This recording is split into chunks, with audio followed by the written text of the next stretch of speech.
Chikhli police station हद्दीमधील भीमशक्तीनगर परिसरामध्ये काही लोकांनी एका लोकांनी हातात पिस्टल घेऊन ट्रिपल सीट दुचाकीवर बसून एकाने व्हिडिओ काढला होता त्यांचा आणि तो व्हिडिओ त्यांनी इंस्टाग्रामवर पाठवलेला होता. तो आम्हाला माहिती प्राप्त झाल्याने सदरची कारवाई खंडणी विरोधी पथक पिंपरी चिंचवड यांनी केली आणि त्या बाबतची माहिती त्यांनी आमच्या पोलिसांना दिली असता आम्ही गुन्हा दाखल केलेला आहे आणि गुन्हा दाखल करून त्यातील एक आरोपी आहे तो अटक केलेला आहे, दुसरा आरोपी जुवेनाइल आहे आणि 2 आरोपी वॉन्टेड आहेत.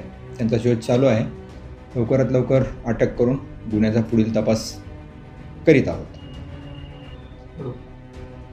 आमचं सर्वसामान्य जनतेला आव्हान आहे की अशा प्रकारचं गैरकृत्य त्यांच्याकडून होता कामा नये आणि जर का ते गैरकृत्य होणार असेल तर त्याच्यावर पोलीस प्रशासन कायदेशीर कारवाई करेल, कडक कारवाई करेल आणि जर का कोणाला अशा प्रकारचे कोणी गैरकृत्य करताना दिसून आलं तर त्यांनी तात्काळ पोलिसांशी संपर्क साधावा, म्हणजे त्यांच्यावर कडक कारवाई करता येईल.